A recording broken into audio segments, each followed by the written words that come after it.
श्रीगणेशाय नमः। अथ श्री कालभैरवाष्टकम्।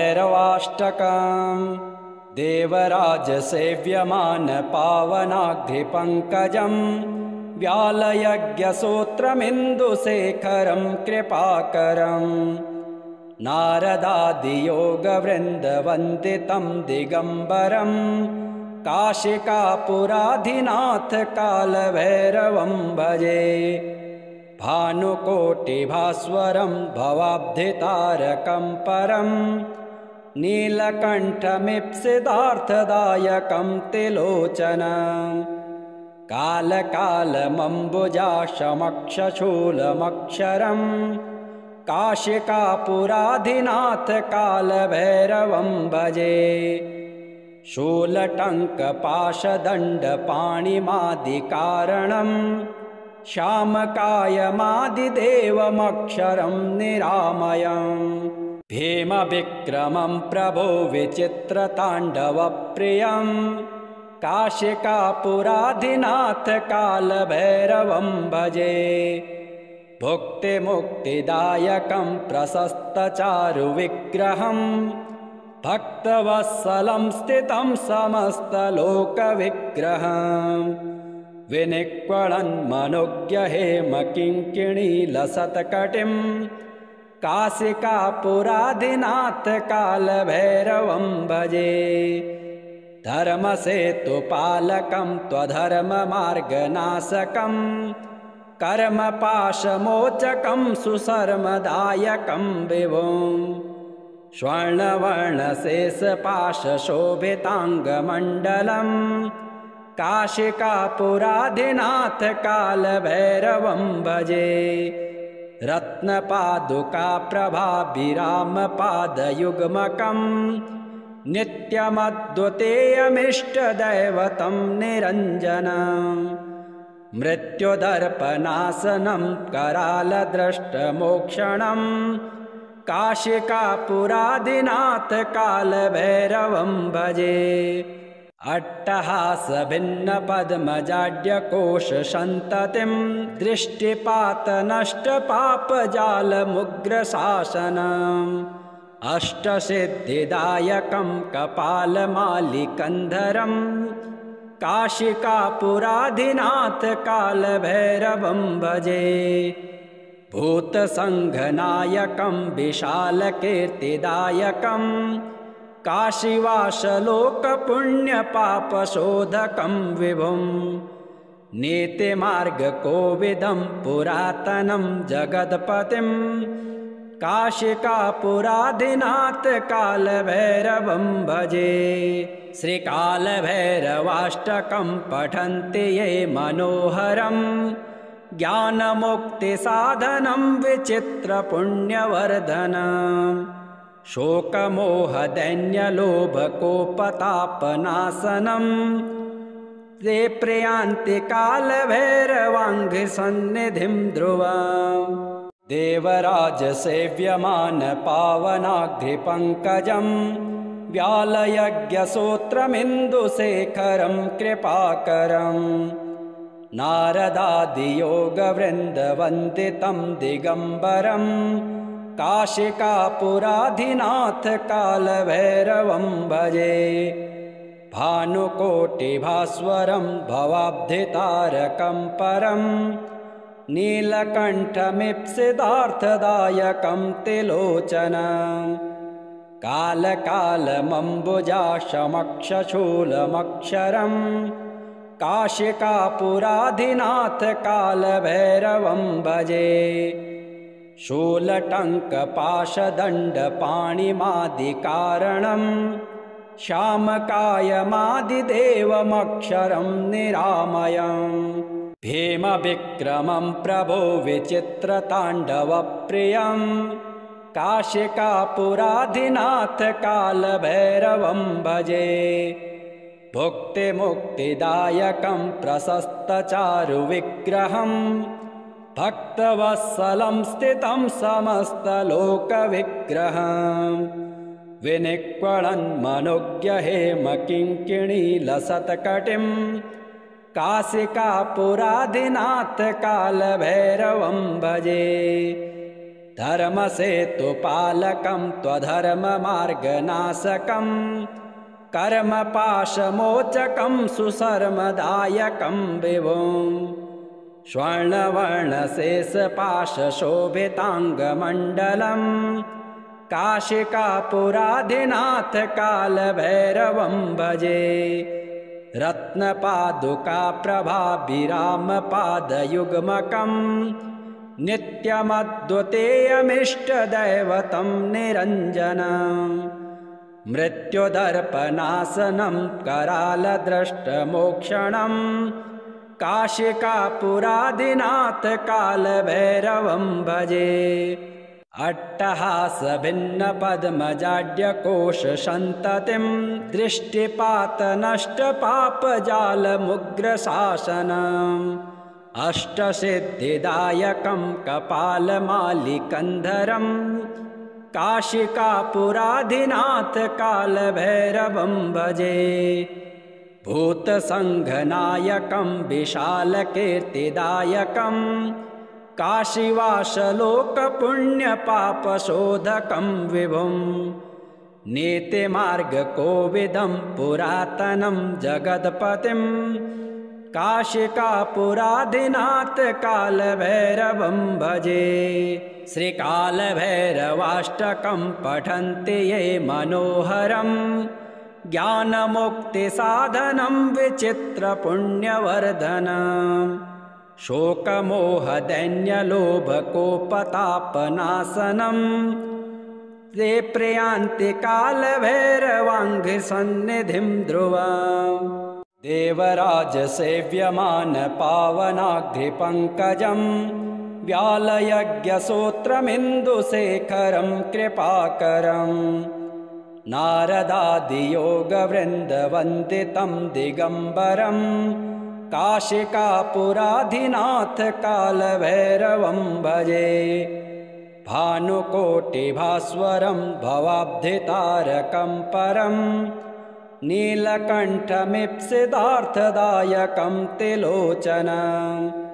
कालकालमम्बुजाशमक्षशूलमक्षरं काशिकापुराधिनाथ कालभैरवं भजे। शूलटङ्कपाशदण्डपाणिमादिकारणं श्यामकायमादिदेवमक्षरं निरामयम्। भीमविक्रमं प्रभो विचित्रताण्डवप्रियं काशिकापुराधिनाथ कालभैरवं भजे। भुक्तिमुक्तिदायकं प्रशस्तचारुविग्रहं भक्तवत्सलं स्थितं समस्तलोकविग्रहं। विनिक्वणन्मनुज्ञहेमकिङ्किणीलसत्कटिं काशिकापुराधिनाथ कालभैरवं भजे। धर्मसेतुपालकं त्वधर्ममार्गनाशकं कर्मपाशमोचकं सुशर्मदायकं विभुं। स्वर्णवर्णशेषपाशशोभिताङ्गमण्डलं काशिकापुराधिनाथ कालभैरवं भजे। रत्नपादुकाप्रभाभिरामपादयुग्मकं नित्यमद्वितीयमिष्टदैवतं निरञ्जनम्। मृत्युदर्पनाशनं करालद्रष्टमोक्षणं काशिकापुराधिनाथ कालभैरवं भजे। अट्टहासभिन्नपद्मजाड्यकोशसन्ततिं दृष्टिपातनष्टपापजालमुग्रशासनम्। अष्टसिद्धिदायकं कपालमालिकन्धरं काशिकापुराधिनाथ कालभैरवं भजे। भूतसङ्घनायकं विशालकीर्तिदायकं काशीवासलोकपुण्यपापशोधकं विभुं। नीतिमार्गकोविदं पुरातनं जगत्पतिं काशिकापुराधिनाथ कालभैरवं भजे। श्रीकालभैरवाष्टकं पठन्ति ये मनोहरम् ज्ञानमुक्तिसाधनं विचित्रपुण्यवर्धनम् शोकमोहदैन्यलोभकोपतापनाशनम् ते प्रयान्ति कालभैरवाङ्घ्रिसन्निधिं ध्रुवम् देवराजसेव्यमानपावनाघ्रिपङ्कजम् व्यालयज्ञसूत्रमिन्दुशेखरं कृपाकरम् नारदादियोगवृन्दवन्दितं दिगम्बरम् काशिकापुराधिनाथ कालभैरवं भजे भानुकोटिभास्वरं भवाब्धितारकं परं नीलकण्ठमीप्सितार्थदायकं त्रिलोचनं कालकालमम्बुजाशमक्षशूलमक्षरं काशिकापुराधिनाथ कालभैरवं भजे शूलटङ्कपाशदण्डपाणिमादिकारणं श्यामकायमादिदेवमक्षरं निरामयं भीमविक्रमं प्रभो विचित्रताण्डवप्रियं काशिकापुराधिनाथ कालभैरवं भजे भुक्तिमुक्तिदायकं प्रशस्तचारुविग्रहं भक्तवत्सलं स्थितं समस्तलोकविग्रहं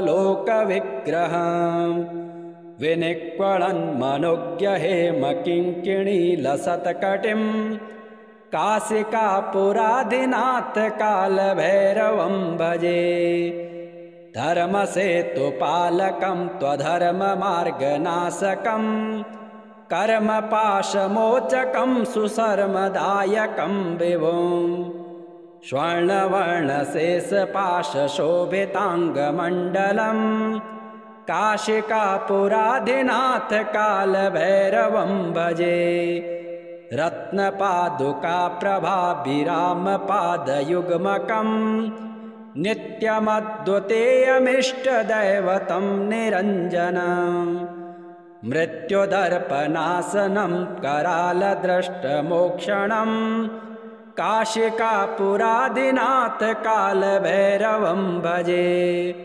अट्टहासभिन्नपद्मजाड्यकोशसन्ततिं दृष्टिपातनष्टपापजालमुग्रशासनम् अष्टसिद्धिदायकं कपालमालिकन्धरं काशिकापुराधिनाथ कालभैरवं भजे भूतसङ्घनायकं विशालकीर्तिदायकं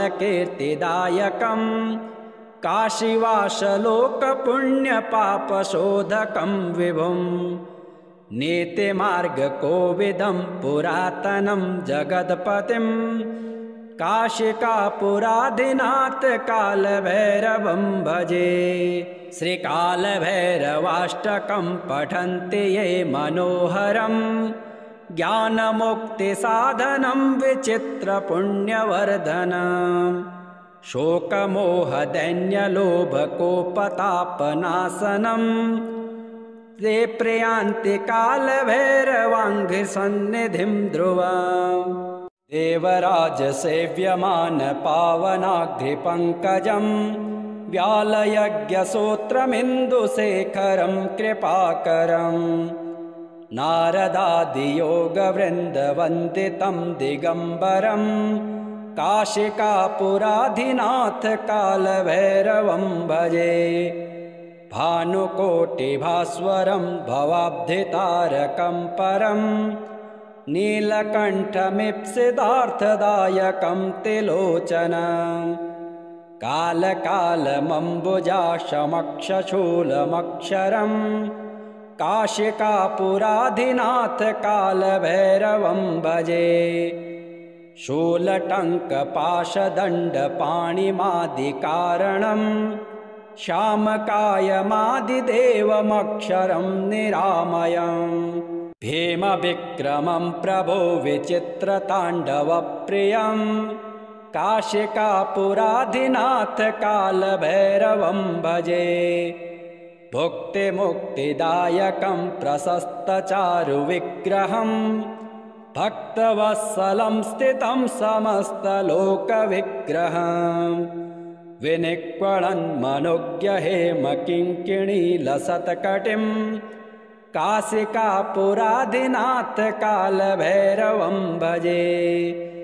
धर्मसेतुपालकं त्वधर्ममार्गनाशकं कर्मपाशमोचकं सुशर्मदायकं विभुं स्वर्णवर्णशेषपाशशोभिताङ्गमण्डलं काशिकापुराधिनाथ कालभैरवं भजे। रत्नपादुकाप्रभाभिरामपादयुग्मकं नित्यमद्वितीयमिष्टदैवतं निरञ्जनं मृत्युदर्पनाशनं करालद्रष्टमोक्षणं काशिकापुराधिनाथ कालभैरवं भजे। अट्टहासभिन्नपद्मजाड्यकोशसन्ततिं दृष्टिपातनष्टपापजालमुग्रशासनम् अष्टसिद्धिदायकं कपालमालिकन्धरं काशिकापुराधिनाथ कालभैरवं भजे। भूतसङ्घनायकं विशालकीर्तिदायकं काशीवासलोकपुण्यपापशोधकं विभुं नीतिमार्गकोविदं पुरातनं जगत्पतिं काशिकापुराधिनाथ कालभैरवं भजे। श्रीकालभैरवाष्टकं पठन्ति ये मनोहरं ज्ञानमुक्तिसाधनं विचित्रपुण्यवर्धनम् शोकमोहदैन्यलोभकोपतापनाशनं ते प्रयान्ति कालभैरवाङ्घ्रिसन्निधिं ध्रुवम् देवराजसेव्यमानपावनाघ्रिपङ्कजं व्यालयज्ञसूत्रमिन्दुशेखरं कृपाकरं नारदादियोगवृन्दवन्दितं दिगम्बरं काशिकापुराधिनाथ कालभैरवं भजे। भानुकोटिभास्वरं भवाब्धितारकं परं नीलकण्ठमीप्सितार्थदायकं त्रिलोचनं कालकालमम्बुजाशमक्षशूलमक्षरं काशिकापुराधिनाथ कालभैरवं भजे। शूलटङ्कपाशदण्डपाणिमादिकारणं श्यामकायमादिदेवमक्षरं निरामयं भीमविक्रमं प्रभो विचित्रताण्डवप्रियं काशिकापुराधिनाथ कालभैरवं भजे। भुक्तिमुक्तिदायकं प्रशस्तचारुविग्रहं भक्तवत्सलं स्थितं समस्तलोकविग्रहं विनिक्वणन्मनुज्ञहेमकिङ्किणीलसत्कटिं काशिकापुराधिनाथ कालभैरवं भजे। धर्मसेतुपालकं त्वधर्ममार्गनाशकं कर्मपाशमोचकं सुशर्मदायकं विभुं स्वर्णवर्णशेषपाशशोभिताङ्गमण्डलं काशिकापुराधिनाथ कालभैरवं भजे। रत्नपादुकाप्रभाभिरामपादयुग्मकं नित्यमद्वितीयमिष्टदैवतं निरञ्जनं मृत्युदर्पनाशनं करालद्रष्टमोक्षणं काशिकापुराधिनाथ कालभैरवं भजे। अट्टहासभिन्नपद्मजाड्यकोशसन्ततिं दृष्टिपातनष्टपापजालमुग्रशासनम् अष्टसिद्धिदायकं कपालमालिकन्धरं काशिकापुराधिनाथ कालभैरवं भजे। भूतसङ्घनायकं विशालकीर्तिदायकं काशीवासलोकपुण्यपापशोधकं विभुं नीतिमार्गकोविदं पुरातनं जगत्पतिं काशिकापुराधिनाथ कालभैरवं भजे। श्रीकालभैरवाष्टकं पठन्ति ये मनोहरं ज्ञानमुक्तिसाधनं विचित्रपुण्यवर्धनम्। शोकमोहदैन्यलोभकोपतापनाशनं ते प्रयान्ति कालभैरवाङ्घ्रिसन्निधिं ध्रुवम्। देवराजसेव्यमानपावनाघ्रिपङ्कजं व्यालयज्ञसूत्रमिन्दुशेखरं कृपाकरम्। नारदादियोगवृन्दवन्दितं दिगम्बरं काशिकापुराधिनाथ कालभैरवं भजे। भानुकोटिभास्वरं भवाब्धितारकं परं नीलकण्ठमीप्सितार्थदायकं त्रिलोचनं। कालकालमम्बुजाशमक्षशूलमक्षरं काशिकापुराधिनाथ कालभैरवं भजे। शूलटङ्कपाशदण्डपाणिमादिकारणं श्यामकायमादिदेवमक्षरं निरामयम्। भीमविक्रमं प्रभो विचित्रताण्डवप्रियं काशिकापुराधिनाथ कालभैरवं भजे। भुक्तिमुक्तिदायकं प्रशस्तचारुविग्रहं भक्तवत्सलं स्थितं समस्तलोकविग्रहं। विनिक्वणन्मनुज्ञहेमकिङ्किणीलसत्कटिं काशिकापुराधिनाथ कालभैरवं भजे। धर्मसेतुपालकं त्वधर्ममार्गनाशकं कर्मपाशमोचकं सुशर्मदायकं विभुं। स्वर्णवर्णशेषपाशशोभिताङ्गमण्डलं काशिकापुराधिनाथ कालभैरवं भजे। रत्नपादुकाप्रभाभिरामपादयुग्मकं नित्यमद्वितीयमिष्टदैवतं निरञ्जनम्। मृत्युदर्पनाशनं करालद्रष्टमोक्षणं काशिकापुराधिनाथ कालभैरवं भजे। अट्टहासभिन्नपद्मजाड्यकोशसन्ततिं दृष्टिपातनष्टपापजालमुग्रशासनम्। अष्टसिद्धिदायकं कपालमालिकन्धरं काशिकापुराधिनाथ कालभैरवं भजे। भूतसङ्घनायकं विशालकीर्तिदायकं काशीवासलोकपुण्यपापशोधकं विभुं। नीतिमार्गकोविदं पुरातनं जगत्पतिं काशिकापुराधिनाथ कालभैरवं भजे। श्रीकालभैरवाष्टकं पठन्ति ये मनोहरं ज्ञानमुक्तिसाधनं विचित्रपुण्यवर्धनम्। शोकमोहदैन्यलोभकोपतापनाशनं ते प्रयान्ति कालभैरवाङ्घ्रिसन्निधिं ध्रुवम्। देवराजसेव्यमानपावनाघ्रिपङ्कजं व्यालयज्ञसूत्रमिन्दुशेखरं कृपाकरम्।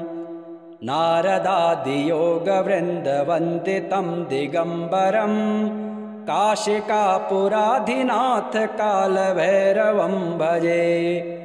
भानुकोटिभास्वरं भवाब्धितारकं परं नीलकण्ठमीप्सितार्थदायकं त्रिलोचनं।